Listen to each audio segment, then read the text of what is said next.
Bismillahirrahmanirrahim. Alhamdulillah wassalatu wassalamu ala Rasulillah Muhammad ibn Abdullah wa ala alihi wa sahbihi wa man wala.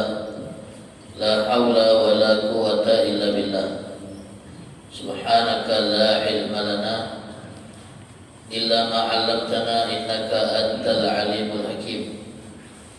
Rabbi shrah li sadri wa yassir li amri wahlul 'uqdatam min lisani yafqahu qawli wa saddid lisani wahdi qalbi bijahin nabiyyi wa alihi wa sahbihi. Allahumma aghnina bil ilm wa zayyina bil hilm wa akrimna bit taqwa wa jammilna bil afiyah. Allahumma 'allimna ma yanfa'una wanfa'na bima 'allamtana wa zidna ilman wa 'amalan wa fiqhan bi rahmatika wa judika ya arhamar rahimin. Ma'asyiral hadirin wal hadirat wa jami'it talaba yang dirahmati oleh Allah. Alhamdulillah, puji dan syukur kita panjatkan kehadiran Allah atas limpahan nikmat yang Allah karuniakan kepada kita. Salawat dan salam semoga senantiasa tercurahkan kepada junjungan kita Nabi besar Muhammad sallallahu alaihi wasallam beserta keluarga, sahabat dan pengikut setia beliau sampai akhir zaman. Mudah-mudahan kita semua kelak akan mendapatkan syafaat dari Rasul sallallahu alaihi wasallam pada hari kiamat nanti. Amin ya rabbal alamin. Hadirin wal hadirat yang dirahmati oleh Allah Subhanahu wa taala, bahwasanya makan, minum dan tidur adalah kebutuhan kita sebagai manusia. Seluruh manusia melakukan aktivitas tersebut, baik yang kecil, yang besar, yang tua, yang muda, orang mukmin dan orang yang tidak mukmin, semuanya melakukan aktivitas tersebut. Akan tetapi semua aktivitas ini kalau dilakukan oleh orang yang beriman, mereka akan melakukannya dengan cara yang bisa memiliki nilai di sisi Allah Subhanahu wa taala. Bukan kegiatan yang dilakukan tiap hari tapi mereka berusaha agar makan, minum, tidurnya itu memiliki nilai di sisi Allah, agar tidak sama dengan yang lainnya. Bagaimana caranya agar aktivitas itu dapat nilai di sisi Allah? Satu, dengan niat. Kedua, dengan mengikuti cara Nabi SAW dalam melakukannya. Jadi waktu kita makan, niatkan dengan niat yang baik agar makan kita ini ada nilai di sisi Allah. Kemudian ikuti bagaimana cara Nabi SAW ketika makan. Begitu juga tidur, begitu juga minum, agar bisa mendapatkan nilai dan pahala di sisi Allah. Pasang niat ketika minum. Niat yang paling umum waktu kita minum, mensyukuri nikmat Allah atas kemudahan yang kita dapatkan berupa air yang melimpah, sehingga kita tidak kesulitan dalam menemukan air buat kita minum sehari-hari. Berterima kasih kepada Allah atas nikmat tersebut. Kemudian ikuti cara Nabi SAW. Jak mana Nabi Muhammad tu kalau minum. Nah, mana kita nak tahu bagaimana cara Nabi SAW minum, sementara kita tak pernah belajar tentang itu. Makanya Imam Haddad di dalam kitab yang kita baca, Risalatul Mu'awanah, mengajarkan kepada kita etika cara dan minum Nabi SAW. Setelah kita tahu, niatkan bahwa kita akan niru cara ini, biar minum kita bisa bernilai ibadah di sisi Allah Subhanahu wa taala, karena caranya kita mengikuti cara Nabi SAW. Kata Imam Abdullah bin Al-Haddad, wa idza syaribtal ma famassahu wa la ta'ibbahu abba. Kalau kau minum, maka minumlah seteguk-seteguk. Jangan minum dengan cara sekaligus. Kalau bahasa Palembang ngokok, Tidak seberhentian lagi. Selagi banyu itu belum habis dicangkir, cangkir itu tidak turun lagi dari mulut. Nah, cara minum seperti ini bukan cara yang diajarkan Nabi. Kalau dia minum itu jangan cak otot, tak seberhentian lagi kalau belum habis. Terus kampung. Minum tu dikit-dikit, seteguk demi seteguk. Itu cara Nabi SAW. Jangan kita bertanya, apa dia faedahnya minum seteguk-seteguk? Jangan kita tanya. Cukup kita tahu kalau Nabi minumnya dengan cara macam itu, dan kita cuma ngikuti cara Nabi minum, sudah cukup. Tak perlu kita nak nyari tahu faedahnya apa, manfaatnya apa.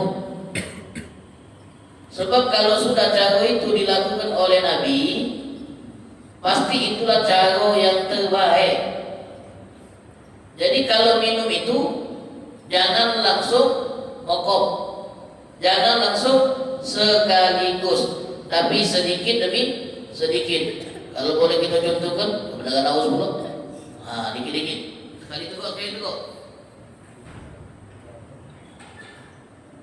Itu cara yang Nabi SAW lakukan. Bukan langsung habiskan secangkir ini, habis buang. Kemudian washrab fi salasati anfas. Minumlah dengan 3 kali ngembek nafas. Wala tatanafas bil ina. Jangan kita ngembuskan nampan di wadah minum yang kita gunakan. Jadi kalau minum itu sedikit-sedikit dan ngembek nafas 3 kali. Jauh ke cangkir. Jangan kita bernafas di dalam cangkir itu. Hukumnya makruh kita bernafas di dalam cangkir itu. Jadi minum sekali, jauh ke. Minum lagi, seteguk, jauh ke. Dan 3 kali lakukan itu. Inilah cara minum Nabi kita Muhammad sallallahu alaihi wasallam. Wala tashrab min thulmatihi. Kalau kita punya cangkir kebenaran gompel atau ada yang letak, kita bagi kebenaran terbaki. Jadi pas kita ngambil cangkir buat minum, misalnya sangki dan yang lainnya, ternyata kita tengok ada bagian yang gompel, yang letak, yang tokak. Jangan kita minum dari bagian yang pecah tersebut atau yang letak tersebut. Boleh pakai cangkir yang letak, pakai cangkir yang istilahnya tokak, tapi jangan minum langsung dari tempat itu. Kenapa? Tadi khawatir bagian itu akan melukai mulut kita. Atau kata ulamanya, bagian yang tokak itu, bagian yang pecah itu bisa menjadi tempat bersarangnya bakteri. Jadi bisa membahayakan kesehatan kita kalau minum dari langsung tempat yang tokak atau yang letak tersebut. Jadi boleh tetap pakai, tapi pas kita minum jangan dari bagian itu. Itu yang diajarkan oleh Nabi kita Muhammad SAW. Wala tashrab hatta qu'ib. Jangan minum dalam keadaan berdiri, apalagi sakti. Kalau minum sambil berdiri itu dilarang, apalagi minum sambil berjalan. Ada yang nenteng bungkusan sambil berjalan dia, itu bukan adab. Ada yang sambil berjalan, sambil ngawak cangkir dia, ngawain lah, sambil nyedot, sambil berjalan. Kalau tegak itu tidak dianjurkan. Minum sambil tegak tidak dianjurkan. Sunnahnya minum itu dengan cara duduk. Tapi ma'asyiral hadirin, Nabi kita Muhammad SAW pernah juga minum dalam keadaan tegak. Tapi itu tidak terus-menerus. Kebiasaan Nabi kalau minum duduk. Namun Nabi pernah juga didapati sahabat minum dalam keadaan berdiri. Akhirnya kata ulama, minum dalam keadaan berdiri itu boleh kalau memang kondisinya tidak memungkinkan kita nak duduk. Jadi tidak apa-apa sambil tegak. Kalau memungkinkan kita untuk sambil duduk, seperti tempat tidak kotor dan tempat pantas untuk kita duduk, ya hendaklah kita minum dalam keadaan duduk. Kalau memang tempat kotor, tidak layak untuk kita duduk, minumlah dengan tegak, itu juga tidak masalah. Tapi Sunnahnya tetap minum itu dalam keadaan duduk. Karena itu contoh yang dicontohkan oleh Nabi Sallallahu Alaihi Wasallam. Wala min pamisiko. Kalau kita zaman dulu ada namanya ciri. Ciri itu ada mulutnya, tempat kita nuang.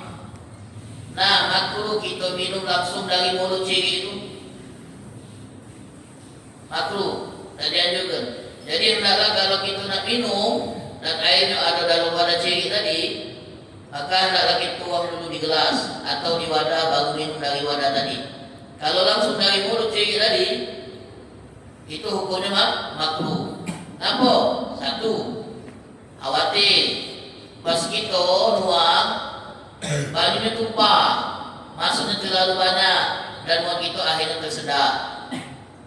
Kemudian yang kedua, kalau kita tak tahu apa yang ada di ciri itu, kalau ada binatang masuk, ada kotoran masuk, pas kita minum langsung, apa ada yang berat-berat ni masuk, bukan ngalir atau cicak. Nah misalnya kan tak tahu gitu, maka tuang dulu biar kita tahu apa yang ada di air tadi. Ini di antara alasannya.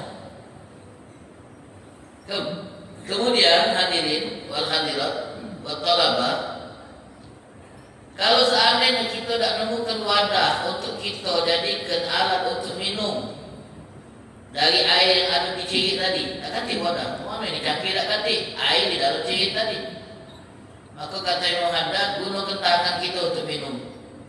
Kalau bersih, gunakan tangan kita untuk minum. Kemudian wakul ba'da syarab. Nah, setelah selesai kita minum dengan cara tadi, kita dianjurkan untuk membaca doa. Apa doa setelah minum?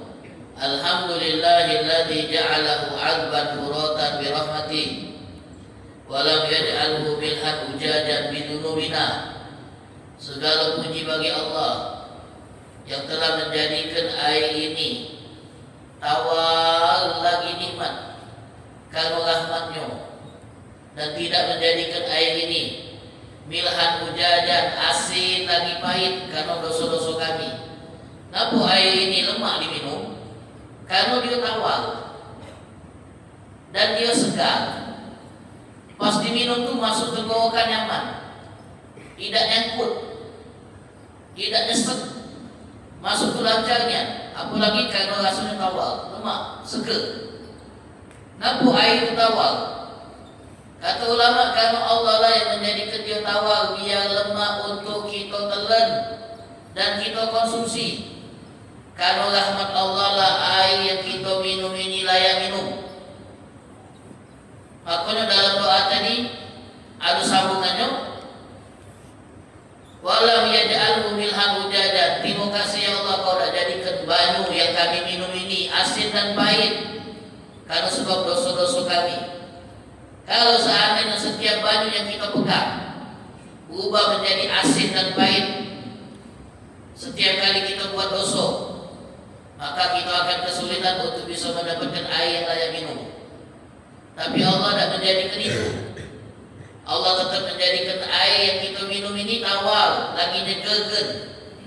Sebab Allah Ta'ala masih sayang sama kita. Kalau tidak, Allah Ta'ala ubah air ini menjadi asin dan pahit sehingga tidak layak konsumsi karena dosa-dosa yang kita buat. Alhamdulillah jadi setiap kali kita nemu banyu yang segar, banyu yang tawar, tak lupa kita berterima kasih kepada Allah, karena Allah lah yang telah menyediakan air itu untuk kita. Alhamdulillahilladzi ja'alahu 'adban furatan bi rahmatihi wa lam yaj'alhu milhan ujajan bi dzunubina. Segala puji bagi Allah yang telah menjadikan air ini tawar lagi menyegarkan karena rahmatnya dan tidak menjadikannya asin dan pahit karena dosa-dosa kami. Nah, inilah beberapa adab yang harus kita perhatikan ketika kita minum. Apalagi untuk santri, dalam perhatian dengan adab-adab ini dan saling negur, saling ingatkan. Kalau ada kawannya yang minum berdiri, ingatkan dengan cara baik, duduk. Kalau ada kawan yang minum dengan tangan kiri, ingatkan pakai tangan kanan. Malu kita. Kalau santri yang seharusnya paling duluan menerapkan adab-adab ini, Tapi ternyata dia nak terapkan adab-adab ini di asramanya, di pondoknya. Sementara orang yang bukan santri, kalau minum dia duduk, kalau minum dia pakai tangan kanan, kalau minum dia 3 kali teguk. Hebatnya orang ini, dia tidak di pondok tapi menerapkan adab-adab dari sunnah Nabi Sallallahu Alaihi Wasallam. Kemudian Imam Abdullah bin Ali Al-Haddad menjelaskan kepada kita adab ketika kita ke kamar mandi. Tiap kita pasti sehari-hari itu pergi ke kamar mandi untuk qada hajat, buang air kecil atau buang air besar. Lalu beliau ajarkan kepada kita etika adab saat pergi ke kamar mandi sesuai dengan cara Nabi Sallallahu Alaihi Wasallam. Wa idza qasadta baital khala, kalau engkau ingin pergi ke kamar mandi, baik untuk buang air kecil ataupun buang air besar, balbas na'lek, kamar mandi pakai sendal.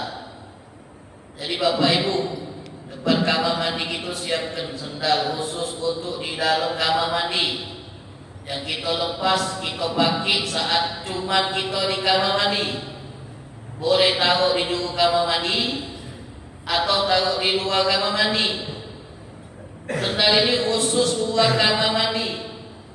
Jadi setiap kali kita masuk kita pakai, kemudian keluar kita lepas, dan kita tidak bawa ke mana-mana. Jadi kita siapkan.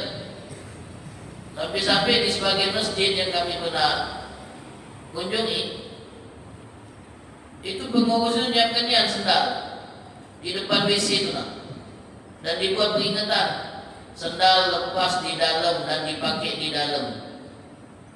Ya namanya manusia kadang-kadang hayal, pas dia masuk pakainya sendal, pas keluar bawanya ke tempat masjid bawanya. Jadi pas mau nak pakai lagi WC itu sendalnya katik. Makanya tulis besar-besar, sendal dipakai dan dilepas di WC. Sampai akhirnya, kalau seringnya sendal ini tak katik di tempat, WC-nya ada 4 lemiko. Ada 3 yang sendalnya hilang, ada 2 yang sendalnya hilang. Pegal juga akhirnya terus gambarnya, asalnya tadi, dia tak kemana-mana lagi. Ya ini kalau lupa Pak, kelemahan mati, keluar bawahnya. Kalau sudah keluar tu kadang tak balik lagi. Bungkusnya dulu, bawa balik. Sudah bisa dijamah lagi. Nah jadi disiapkan dia. Sampai sunnah. Dia belajar ngamalkan sunnah Nabi Sallallahu Alaihi Wasallam. Pakai sendal. Wastur roksak, tutup kepala. Waktu masuk kamar mandi itu tutup kepala kita. Pakai peci jadi, kalau ibu-ibu pakai kuduk, bapak-bapak jangan peci Atau kalau kebenaran kita masuk lupa pakai peci, pakai tangan dulu kita tutup, atau pakai timbo dulu, jangan embek usaha. Tutup kepala kita, Pak. Pasang itu nak takut juga nak. Depan kamar mandi kita, peci khusus untuk di kamar mandi. Jangan nanya, apa nak pakai peci dan kamar mandi? Ya kalau mandi lepas. Pas nak buang air kecil air besar kalau mandi lepas dan pakai peci dulu. Nah ini sunnah yang diajarkan oleh Nabi. Kita tak perlu tahu alasannya ngapo harus pakai peci, pakai sendal di kamar mandi. Ya kalau pakai sendal mungkin masuk akal nasib, biar terhindar dari najis yang ada di lantai. Tapi pakai peci sudah, kalau itu memang anjuran cara yang dilakukan Nabi. Tugas kita cuma melok ibadah, karena kita cuma ikut apa yang dilakukan oleh Nabi Sallallahu Alaihi Wasallam. Jangan lupa juga, ketika kita masuk kamar mandi, dulukan kaki kiri kita, dan ketika kita keluar, dulukan kaki kanan. Hal-hal yang sifatnya ini biasa, tak perlu kita nak perhatikannya kalau di sebagian orang. Apa persoalannya kalau kita masuk WC kaki kanan, keluar kaki kiri balik misalnya? Apa masalah? Memang tak ada masalah. Memang tak ada masalah gitu nak keluar WC kaki kanan kaki kiri dulu, atau nak dua-duanya kita menculat, asik. Kata yang larang. Akan tetapi saat kita memperhatikan cara Nabi Muhammad SAW, nah ini Nabi masuk WC kaki apa? Oh kaki kiri. Kita ikuti kaki kiri. Nabi keluar kaki apa? Kaki kanan. Kita beloi. kita ni yang betul-betul meneladani Nabi. Kita tidak meneladani Nabi dalam hal-hal yang sifat ibadah, bahkan adat kebiasaan Nabi pun kita teladani. Laqad kana lakum fi Rasulillahi uswatun hasanah. Bahkan ada orang yang mungkin bertanya, Bu, ada sikut masuk WC, kaki kanan dulu, keluar lagi dia masuk ke kiri. Kawan Nabi, apa kau keluar lagi? Kau tahu WC? Tidak, aku tadi lupa masuk kaki kanan. Jadi aku keluar lagi supaya baca masuk kaki kiri. Lebaynya kau dia. Biarlah ngomong lebay. Biarlah. Ini cara kita meneladani Nabi Sallallahu Alaihi Wasallam secara totalitas. Bahkan dalam kebiasaan-kebiasaan yang remeh itu, kita tetap berusaha agar bisa niru gaya Nabi Sallallahu Alaihi Wasallam. Jadi pada saat kita ingin masuk ke kamar mandi, sebelum ada di dalam, baru nak masuk, masih ada di depan pintu kamar mandi, hendaklah kita membaca doa. Baca doa masuk WC itu pas sebelum masuk, bukan sudah masuk ke dalam. Apa doanya? Ya itu semua hafal. Allahumma inni a'udzubika minal khubuthi wal khabaithi. Hal-hal yang sepele kalau ini, tapi umat Islam sudah tidak terlalu peduli lagi. Bayangkan Bapak Ibu, kalau kita masuk WC menggunakan cara ini dengan niat ikuti cara Nabi, itu keluar masuk ke kita kamar mandi itu jadi punya nilai di sisi Allah. Tidak cuma sekedar aktivitas biasa tiap hari yang kita lakukan.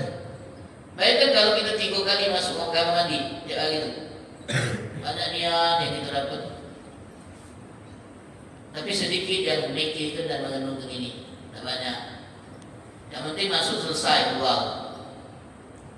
Kemudian ketika keluar dari kamar mandi, pas posisi sudah di luar, hendaklah dia membaca doa berikut, Ghufranak, ampunanmu ya Allah, Alhamdulillahilladzi adhaba 'anil adha wa 'afani. Segala puji bagi Allah yang telah menghilangkan dariku apa yang menggangguku. Bayangkan kalau seandainya kotoran yang seharusnya terbuang ini tertahan di dalam tubuh kita. Oh, luar biasa menderita kita. Ada orang yang 3 hari tidak BAB, sudah rasa tersiksa perutnya. Ada orang yang 4 hari tidak BAB, sudah rasa tersiksa perutnya, sembelit. Wah, sarungnya dia. Tapi ada yang tiap hari, ini harus disyukuri. Karena Allah Ta'ala buat pencernaan kita normal, mencerna makanan tiap hari kemudian membuangnya, itu nikmat. Oh, itu karena aku jaga pola makan, karena aku hidup sehat, karena aku banyak minum, karena Allah yang jauh, Allah yang mudahkan. Makanya kita keluar kamar mandi itu berterima kasih sama Allah. Sebab yang telah membuang kotoran yang bisa mengganggu tubuh kita dari dalam tubuh ini. Bayangkan kalau kita susah buang air kecil, Assalamualaikum, kena prostat, kencing batu, tak baca keluar ke ibu. Na'udzubillah, ada bapak-bapak umur 70-an, kena prostat, akhirnya operasi dia. Setelah operasi dia terima kasih sama dokter. Makasih dokter, kau telah membantu aku untuk bisa normal lagi buang air kecil. Kata dokter, kalau nak makasih, terima kasih sama Tuhan. 70 tahun kau banyak kencing lancar. Itu karena dia. Akhirnya kau sakit, kau benari, kau terima kasih sama aku. Sementara sama Tuhan tak pernah makasih gitu. Kami punya kawan, Pak, mungkin pernah kami sampaikan. Dia cerita bapaknya kena prostat, tak ketahanan, merintih sakit. Bayangkan, kotoran yang harusnya keluar tertahan, tak keluar. Dorongannya tu menimbulkan rasa nyeri yang luar biasa. Kalau dia kesian dengan bapaknya, dibawalah ke rumah sakit. Nafkahlah untuk operasi, pakai BPJS. Nanti kalau banyak juga yang operasi, jadi tak pajak Pak. Kalau bapak pakai BPJS nanti bisa seminggu dan bisa lebih. Sementara orang ni ada ketahan lagi sakitnya. Saking dia sayang sama bapaknya tadi, tak tahan dengan bapaknya menderita. Dia ngomong sama bagian rumah sakit tadi, kalau seandainya Aku nak pakai yang konvensional, nak mayat, berapa? 70 juta. Biar saluran pembuangan itu normal lagi, dengan dioperasi, dibuang, dikerik. Bagian yang tumbuh, yang menghalangi jalurnya itu, dikerik beda. Karena terhalang, tertutup. Kalau digitu pipa tersebut 70 juta. Sekarang dibuang. Tapi tidak baca 3 hari ni Pak, 2 hari, 3 hari nunggu. Oh ternyata dia bisa kencing lancar lagi, 70 juta mau duit. Kita tiap hari kencing, sakit, tapi tidak boleh terima kasih. Itulah manusia itu. Kalau sakit begitu, kalau diinjuk rasa baru jaga. Makanya Nabi ngajarkan kita, saat kita mengeluarkan kotoran dari tubuh, Nabi ngajarkan doa. Segala puji bagi Allah yang telah membuang dari tubuhku yang bisa menggangguku dan memberiku afiat karena aku bisa melakukan aktivitas itu dengan lancar tiap hari. Jangan lupa ini. Lagi giliran dah sanggup baru. Allah, apa sakitnya ya Allah, ya Allah, apa jadi ya Allah. Baru terasa. Selama ini kau tak pernah mau kasih sama aku. Kemudian kata Imam Haddad, jangan kau berzikir dengan nyebut nama Allah selama di dalam WC. Tak boleh kita nyebut nama Allah di dalam WC. Kalau memang nak berzikir, cukup dilintaskan dalam hati dan pikiran. Cukup. Tak boleh diucapkan. Wala tastasihib syai'an maktuban ismu ta'ala. Tak boleh masuk WC menyertakan sesuatu yang ada tulisan nama Allahnya. Bawa kertas yang isi-isi lah dalam WC, tak boleh. Apalagi Quran, sati jangan.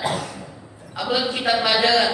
Kamu lagi ngau kitab, kemudian nak ke WC, jangan bawa, taruh di luar. Taruh di luar. Haram hukumnya. Kenapa? Ini bentuk pelecehan terhadap kalimat-kalimat suci, kalimat Allah Ta'ala. Idlalan. Wala ta'bas, dalam kamar mandi itu jangan melakukan hal yang kata gunanya. Sakit. Latihan terbangan dia dalam kamar mandi. Mau kepuk ember. Aku di kita ada cara apa duit. Jangan. Ngetok-ngetok cantik, agak berjauh loh. Dalam kamar mandi itu jangan melakukan hal yang kategorinya. Wala tatakalam, jangan ngobrol. Apalagi WC sebelahan, ngobrol dulu. Hari ini PR apa dia? Jangan. Nyanyi, apalagi nyanyi. Ada boleh. Kalau anak itu bukan mandi, nyanyi dulu dia. Cuma kalau satu lagu, satu album, kamu nunggu dia mandi. Jangan ngomong di dalam kamar mandi. Illa lidaruratin, kecuali kalau darurat. Kalau memang dibutuhkan, seperti kita terkunci kamar mandi, ngomong jangan diam baik.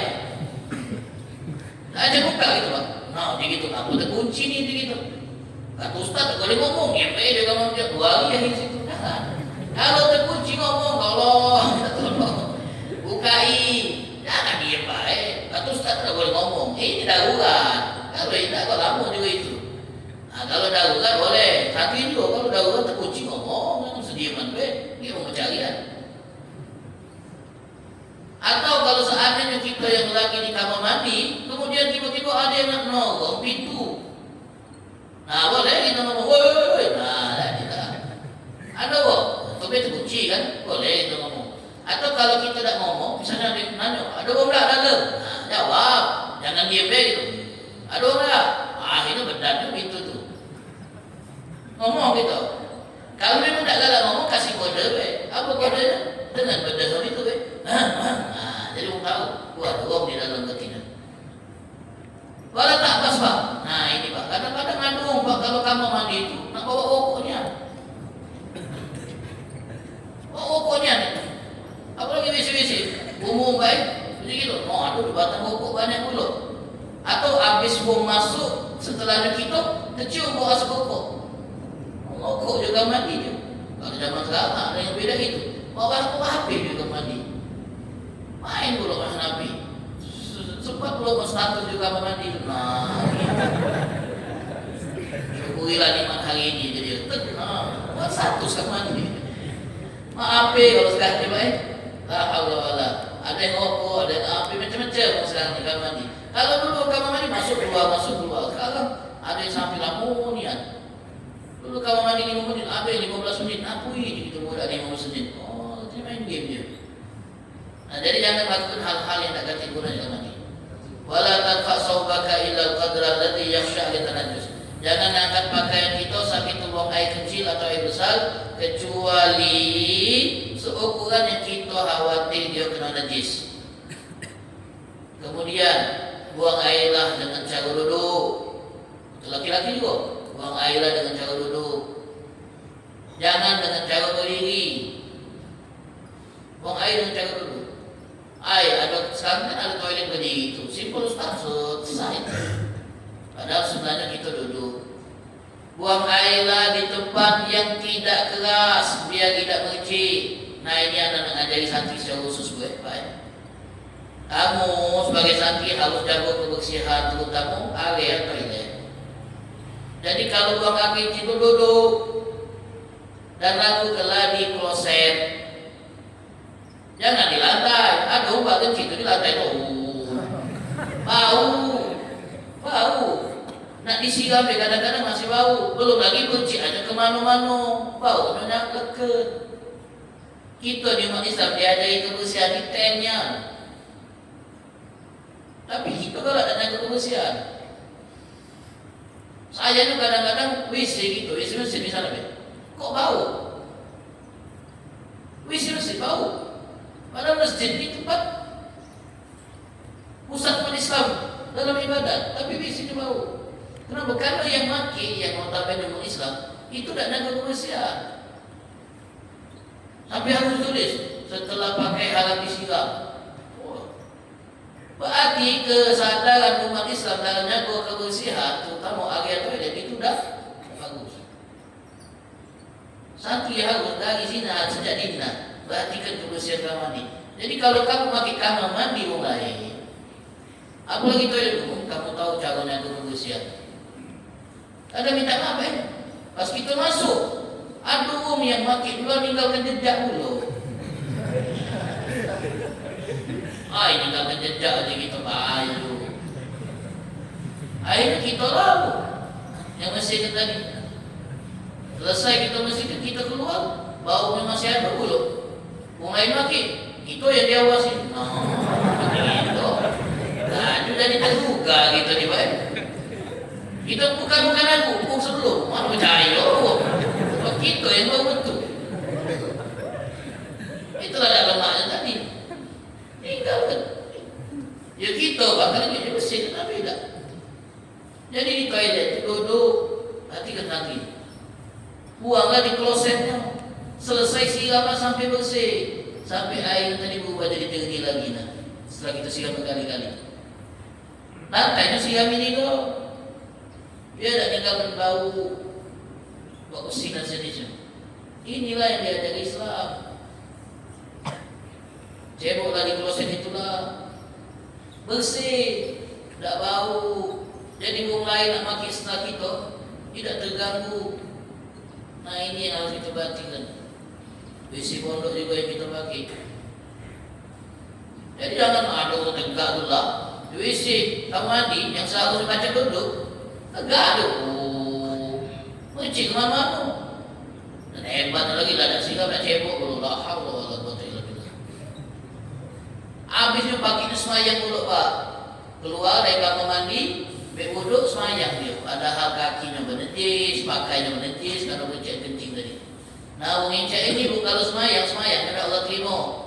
Karena bawa najis, bajunya, celananya yang tidak dia gulung, kencingnya berdiri di lantai kami pula, kencikannya pasti kena baju.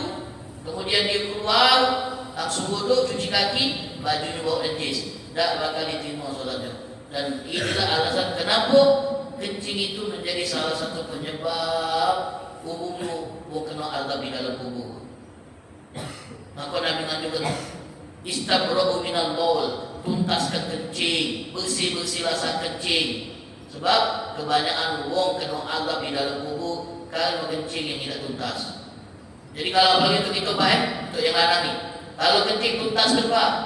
Karena walaupun dia orang berhenti, itu masih ada yang iso di salurannya.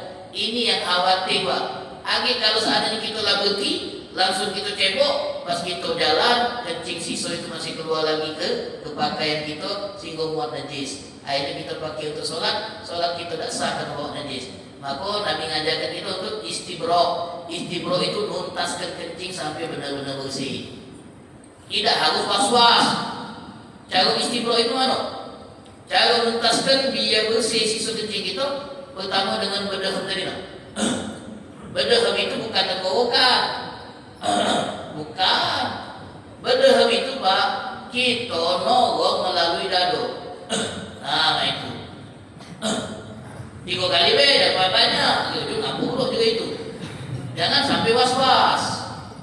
Jadi berdehem 3 kali. 3 kali kalau nafsu masih belum tuntas, lakukan gerakan berdiri dan duduk. Ini akan membuat dorongan.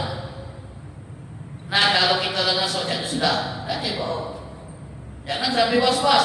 Ada orang tuh Pak was-was. Ajaknya masih siswa ini. Berdehem lagi dia. Masih tidak bersih. Berdehem lagi dia. Masih tidak bersih. Kamu dia di kamar mandi. Nah ini was-was. Tidak bagus ini. Itu gangguan setan ini.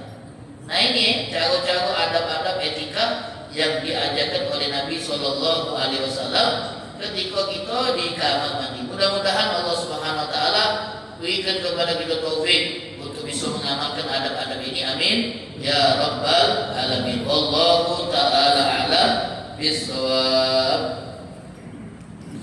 Bismillahirrahmanirrahim. Ya Rabbana ta'afna bi annana iqtarafna wa annana asrafna ala Allah ashrafna fatub alayna tawbah taghsil likulli hawbah واستر لنا العورات وآمن الروعات واغفر لوالدينا ربي ومولودينا والآل والإخوان وسائر الخلان وكل ذي محبة أو جيرة أو صحبة والمسلمين أجمع آمين ربي اسمع فضلا وجودا منا لا باكتساب منا بالمصطفى الرسول نحظى بكل سول بالمصطفى الرسول نحظى بكل سول بالمصطفى الرسول نحظى بكل سول صلى وسلم ربي عليه عد الحب وآله والصحب عدد قشف الصحب والحمد للإله في البدء والتناهي والحمد للإله في البدء والتناهي.